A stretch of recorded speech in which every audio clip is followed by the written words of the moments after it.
from Cambodia, Dr. Heng, and today's panelist is Dr.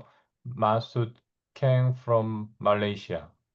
Thank you for joining our conference. And okay, Dr. Heng, please. Good morning, everyone. So it is my honor today to present an interesting EGMs. This is the case that we have done the ablation for the patients during the Korean Heart Rhythm Association's visit our lab in the February. So this is a 24 years old male patient that has a chest complaints of palpitations and dizziness. This patient was admitted several times for the same reason to the ED because he had palpitations, non-stop palpitations. And also the last time he was admitted to our ICU, he has an pre-excited AF with cardioverted by electrical cardioversions. He doesn't have any family history of sudden cardiac death and no other history. So after cardioversions, we did TTE and we found that the patient have a good LV functions, good LVEF, but the patient has an upstage abnormally. This is his ECG during the ED admissions. We saw that the patient has an irregular heart rhythm with a wide complex tachycardia. So the conclusions of this ECG, first we saw that the patient might have an AFib with pre-excitations, and based on the ECG, we can see that the negative data valve and QoS in lead 2, lead 3, and AVF with Q valve in lead 1 suggests that the patient might have an subtone or posterior subtone accessory pathway. So we did cardioversions and the patient has sinus rhythm after the cardioversions, and also in sinus rhythm we can see that the patient have a negative data wave in lead 2, lead 3, and AVF. Also in sinus rhythm, we can see a small R wave in V1 and early transitions from V2, V3. So based on this ECG, the patient might have the locations of the accessory pathway probably at the posterior, right posterior wall or the free wall of the OA. So this is his heart ultrasound. We can see that there is a displacement of the tricuspid annulus to the apical side, confirm the upstage anomaly of the patients. So we start the procedure first by doing the coronary angiogram. So this is the patient's angiogram. We did the angiogram to confirm the real annulus for the patient, so we can map easily.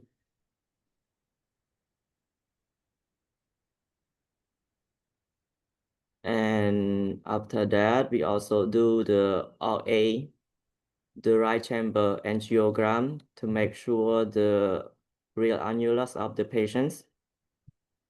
So by compare the CS catheter and the real annulus, we can know that the real annulus is displaced more apically. And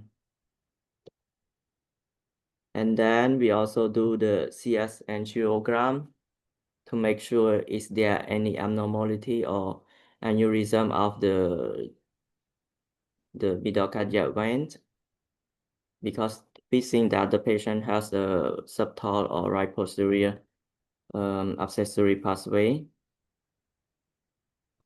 So this is the 12-lead ECG of the patients inside the lab. It's the same as in the 12-lead ECG we did on admissions. There is a negative data valve in lead 2, lead 3, and AVF and small R valve in lead 1. Baseline interval, there is a negative HV interval. So based on the baseline interval, we can see that the early V signal is here in RA34, like the location is around the posterior wall of the RA. And also we can see that there is a multiple early V signal in the right posterior annulus, and also in the CS catheter also we can see the early V signal. So based on this signal, we think about the possibility of the multiple accessory pathway in these patients. So we did an EP study. We extract from the RV apex catheter, and there is no decremental conductions, confirm the accessory pathway, the presence of the accessory pathway with non-decremental conductions. And tachycardia was induced at that time, and we can see during the tachycardia, the early A signal is around the distal or A catheter, around the subtal or postural area of the OA.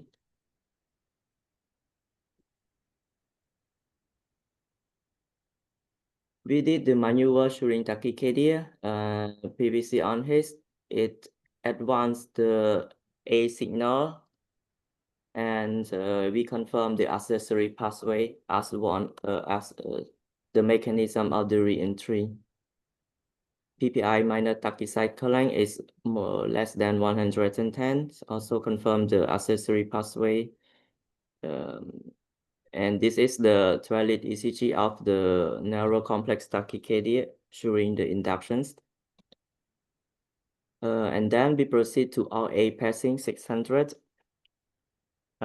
This we can see that during RA passing, we also see the early V signal, at the RA 1, 2, and 3, 4, and also CS catheter 5, 6, and 7, 8. So this patient might have a multiple accessories pathway that have a V insertion site both on left and right. And this is the OA passing 300 with maximal pre-excitations.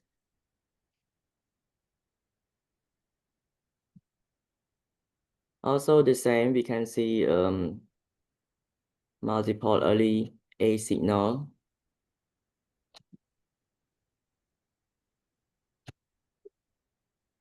So we also, the tachycardia is also induced during A passings also. And the same activation sequence found during the tachycardia.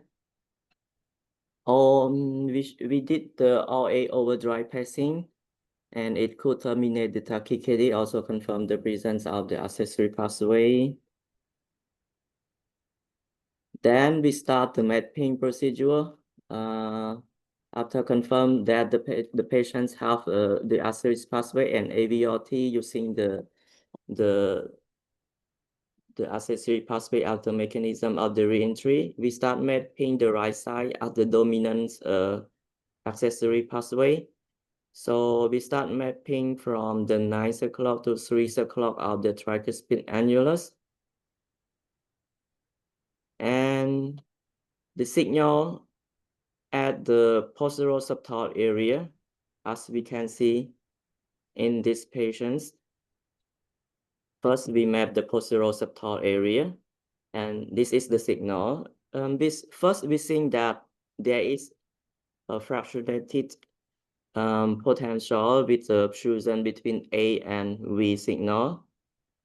And probably there is a accessory pathway potential inside. So we start burning at this area, but no response. The delta wave still persists. And then we move to the posterosubtal area. Right, all A posterior, we map at around 6 o'clock at that area. And this is the signal from that area. We start burning. As we can see, the signal is start to change with the fusion at the distal ablations catheter. It change and it separates a little bit, but the delta wave is still persist. So after the ablations at the posterior RA area, we can see that the ECG is changed a little bit. So as we can see, the QS is a little bit narrow, and in lead 2, the negative data wave in lead 2 change to positive and negative data wave in lead 2, suggests that we already burn one of the fiber of the accessory pathway, and the pre-excitation remain because there are more than one fiber. So we start to map at the left posterior area inside the CS, and because the early V signal is also found in that area in CS 7, 8, and 9, 10 with polarity reverse in the CS signal. And we also deliver radio frequency at that area.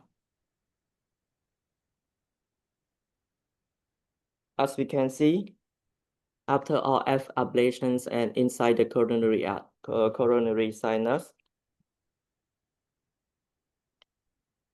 So here, the signal inside the CS, we can see there is a long fractionated potentials inside that area with a sharp potential that we think that probably this is the accessory pathway potential in the left side area.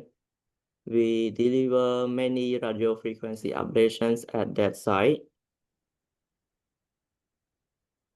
And after the ablation inside the coronary sinus, this is the ECG. We also confirm that it changed, but still pre-excitation exists. The QoS is narrow by compared to the first ECG and the second ablations, but pre-excitation is still persists. So we try to map more on the left side. We did the subtotal puncture, and we put the catheter around the left posterior annulus, and we deliver also radio frequency at the left side based on the signal. We can see that there is a fuse signal between A and V and a small sharp potential between, suggests maybe the patient, maybe it is an accessory pathway potential also. But after the ablations at the left side, the data will still persist even though the signal is changed. So we draw the catheter back to the right side and try to map again around the tricuspid annulus, and we see that this signal at the 6 o'clock near the first ablation that we have done, and there is a sharp potential inside, suggests this is the accessory pathway potential. But unfortunately, when during we move the catheter bump to the accessory pathway, like this signal, it's a mechanical bump, and then we lost the signal and the ECG is changed to sinus rhythm without the pre-excitation. So we wait a little bit, but the pre-excitation is not come back. So here is the size of the mechanical bump. So we deliver radio frequency ablations at the bump site. And then after ablations, we wait for 30 minutes. So the pre-excitation is not come back. The patients have a sinus rhythm after ablations. So we conclude that the patients have a multiple accessory pathway, like one that have an at the OA posterior and left side also. So after the ablation, the patient have sinus rhythm without that tower anymore. We follow up the patients, and this is the ECG 3 weeks after ablations. The patient saw a sinus rhythm without pre-excitations, and we just saw the patients recently during the OPD visit 3 months after the ablations. I can confirm that the patient is right now is free of any symptom, and the ECG is also in sinus rhythm. So we still have questions about this patient, whether the patient have a multiple accessory pathway involved in the posterior septum. As we can see the signal, maybe at the posterior septum, at the 6 o'clock of the tricuspid annulus and the left posterior side, or maybe the patient have only one accessory pathway, but has a multiple A insertion sites. We still don't know about that. Maybe we can wait and the professor or the doctor can comment about this. And thank you so much for my presentations. Excellent. Thank you for your attention also. Yeah, thank you, Dr. Heng. Excellent case. Yeah, I'm enjoying the presentation so much. Dr. Kim, would like to comment, or I straight away can comment the case?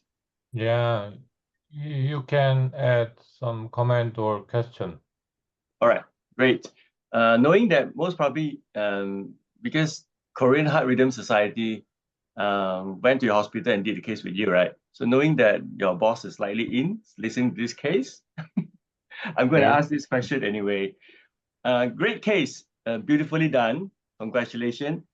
I just want to ask, if you have access to a three-dimensional mapping system, would you think by using that would make your case easier? Yeah, sure. If we can access to 3D mapping, maybe we can find easily the accessory pathway and we can do it. But anyway, the patients in our country, we got donation one 3D mapping from Korean Society of Korean Heart Rhythm Society, but unfortunately, the reimbursement system cannot pay for this patient, so we decide to do it only a conventional mapping without 3D mapping. But Yeah, but anyway, nonetheless, you did it. it might be useful in this case. Yeah, very good. The 3D mapping not only able to help you to find the location of accessory pathway, also at the same time go back to the site of interest. I always say that the map actually is created, right? It's like your brain, secondary brain, which is attached to a computer, right? So you can go back to the site of interest without having you going back to the roadmap of X-rays, of the fluoroscopy. You know, multiple of it. Sometimes you can't even know which one is it unless you ask someone to tag it for you. So by the computer in the 3D mapping, you tag it for you automatically. All right. So with regards to multiple accessory pathway, I think it is a case of multiple accessory pathway. If you listen to my talks in my early career, when I talk about accessory pathway, I always tell people that why patients have only one. Usually they have two, just that maybe one is dominant, the other is subclinical, because multiple accessory pathway is a failure of primordial and biological development. So it should be multiple anyway. Especially so in this case of abstain normally, is already glaringly showing you that I have an abnormal heart. So having multiple accessory pathway is the rule, not the exception. So I think it's multiple accessory pathway. All right. I just want to go back to the signal. Very interesting. The signal that you bumped, can I go back to that? That is very beautiful signal that you mechanically bumped and disappear.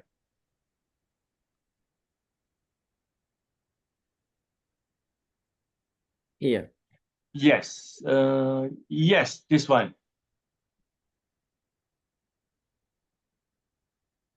This one. Now, at the same time, I also need to congratulate you.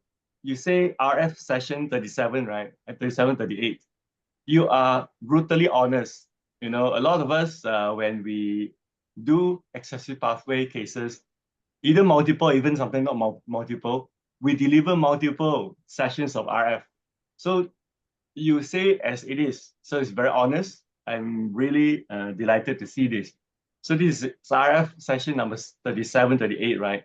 Yeah. So I always tell people that if you see this, you mechanically bump this, and the excessive pathway disappear, the delta wave disappear. What you should do is you don't move. You stay there for as long as you can, waiting for it to come back. If it doesn't come back, you did the right thing. You should deliver an energy there because it's likely the site of a great interest. So again, you did it. So congratulations. Thank you I so think much. it's overall it's a great case. You did it with finesse. So I'm really mesmerized by the skills of Dr. Heng and of course the visiting consultants from Korea on doing this case. It's not an easy case, you know. I often struggle when I have cases of congenital heart disease like this. I feel normally. It's very good case. Final question. Do you all try to induce AF in this patient? And for those uninitiated in our audience group, right, would you follow up the patient and see whether you should ablate the AF or not? What do you think? Because the patient is still young and the left atrium is not dilated, and we also follow up the patient for around more than 3 months already. There is no episode of the palpitation. The patient is free of any symptom right now. So we decide not to do AF ablation on these patients. Of course, I agree. Yeah. Thank you. Back to you, Professor Kim. You have any comments?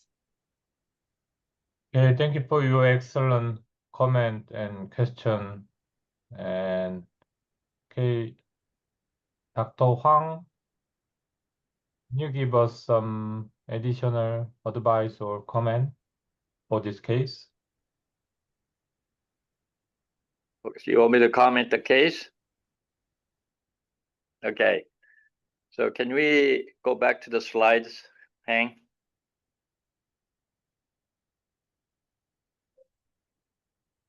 Okay, tell us. Yeah. So you have a 24-year-old male patient with the Epstein, whose initial presentation is atrial fibrillation with the RVR.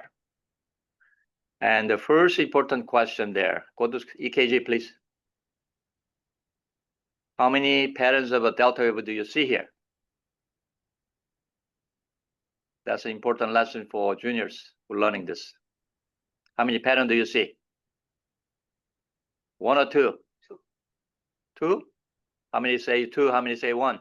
I think only once. It's only one. So that means most dominant pathway or whatever your consultant discussing is this is a pathway that probably clinically important. Now, early days when John Gallagher was in Duke University taught us many years ago, if we induced the atrial fibrillation purposely, all the patient had a delta wave because we have to take them to the surgery. So we did the surgical ablation in these people. So we had to make sure that we get rid of all of them. So that's why we induce the AFib in every single delta wave patient. And this patient has most likely, based on this ECG, probably just one pathway with little variation and the width of the delta wave. So may suggest that perhaps multiple fiber rather than multiple pathway. EKG lists tell you that. Okay, that's one consideration. Go to next slide. So obviously, no, go back to EKG.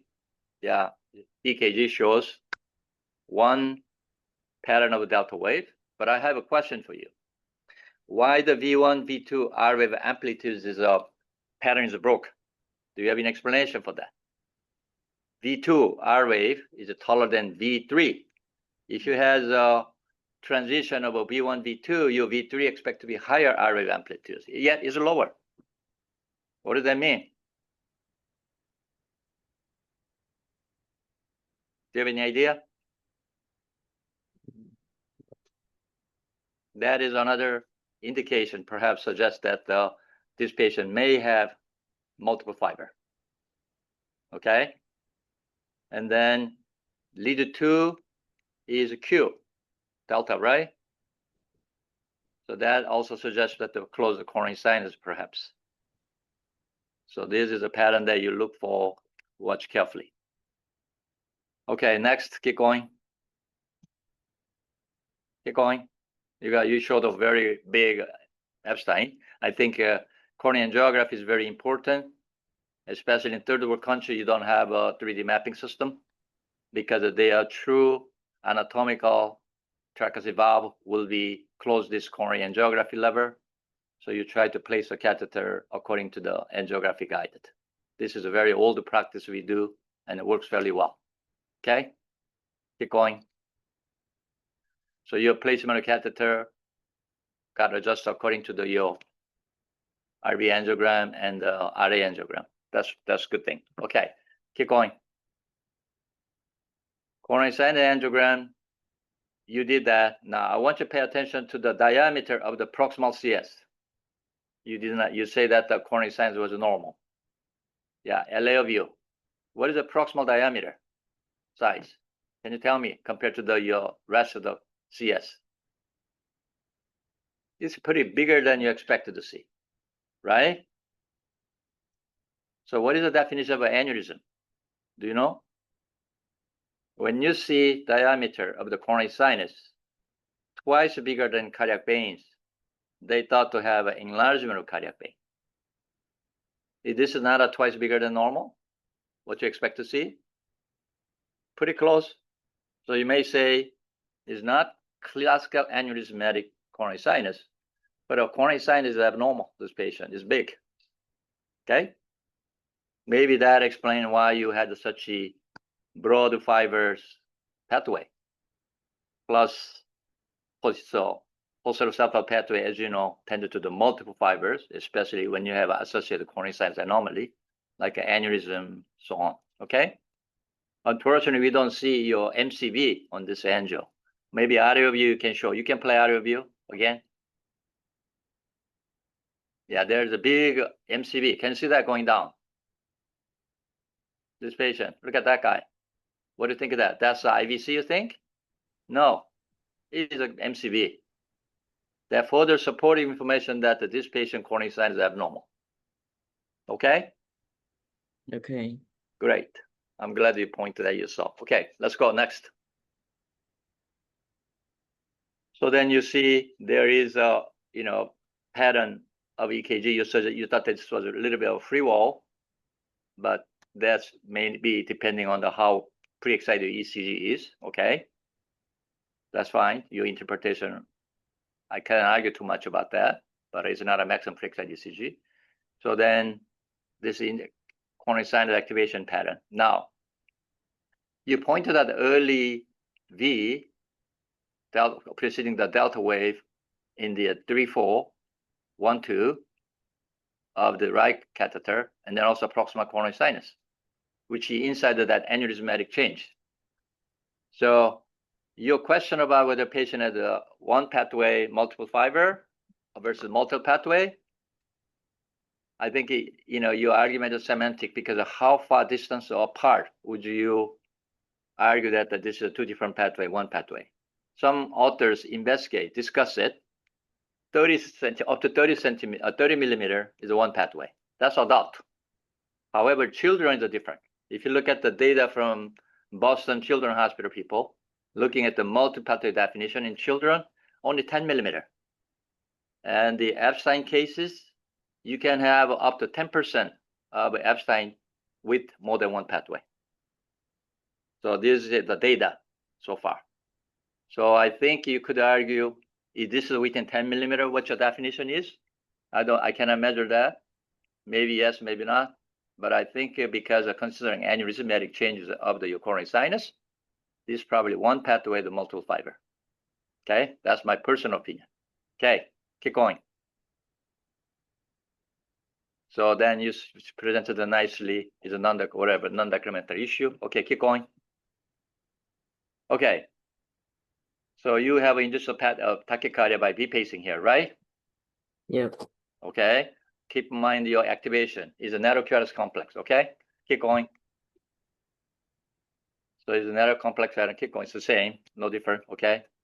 You got PVC. You're able to advance So you demonstrated that this pathway participates in the tachycardia. Okay, keep going. Now, I'll go back to one more thing. Your HV interval before the PVC, after PVC, HV got longer?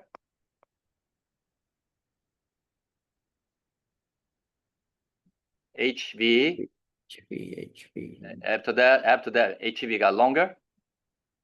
A little bit longer, I think. Why is that? You did not answer that question. You did not look at that carefully enough to tell us that. Is it going through the same pathway or is it going to the different pathway, you think? Based on the A signal, I think it's the same pathway. Same pathway? Yeah, because the H3 activation is the same. Okay. Force bit after the PVC is the same? That guy? This one not the same. Not the same. Why is that? But pretty similar, right? Yeah. You could argue here is that because of longer HV, you initially, that bit maybe went to the different branch a little bit. Okay? Otherwise, you can explain this. So I'm suggesting a possibility now, okay? Evidence of that this may be multiple different fiber. One pathway, multiple fiber. Okay, keep going. So keep going. The narrow complex, that's fine. Keep going. Okay, that's good. Okay. Go to A pacing now. Keep going. Okay. Next. Yeah, that I saw that. Keep going. Moving forward, please. Okay, keep going. All right.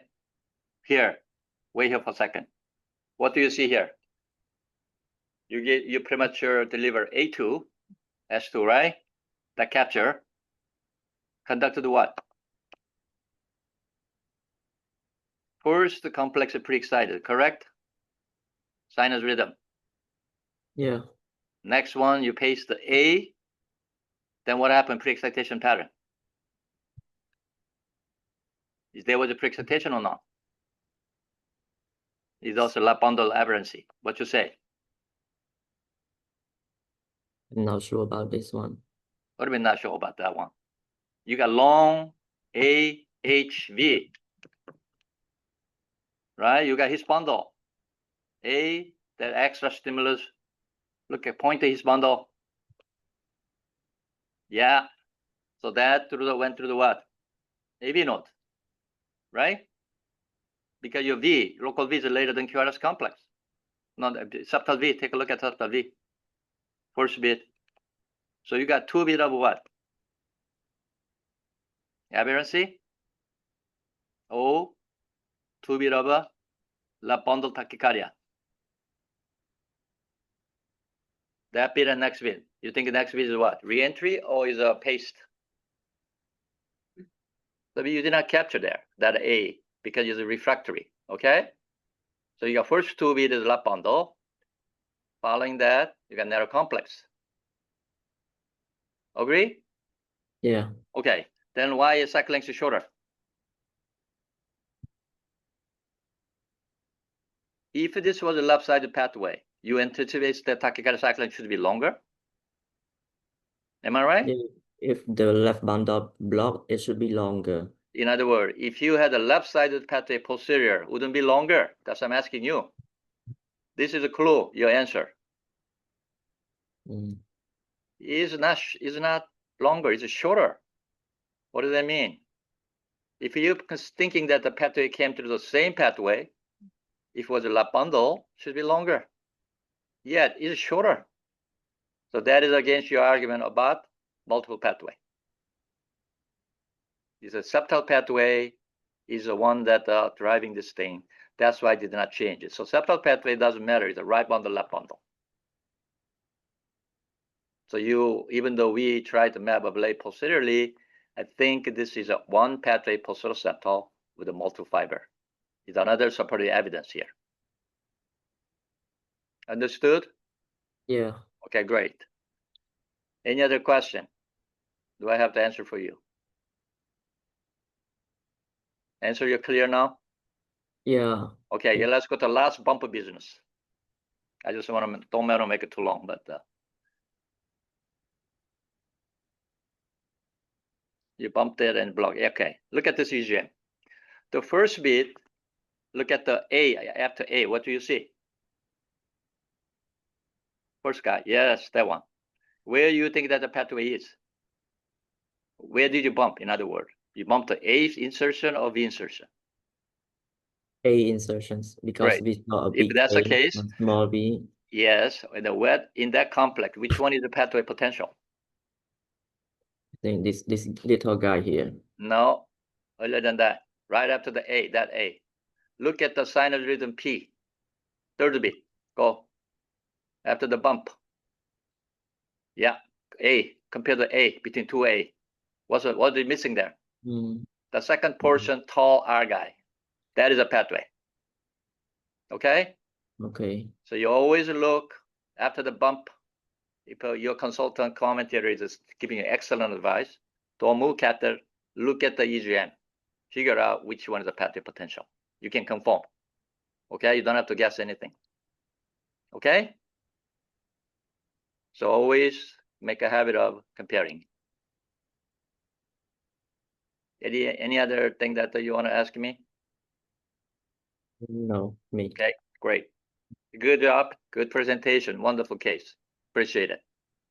Okay, anybody has any comment, any question, please? I just want to say that Dr. Huang has a very excellent rendition of the whole case.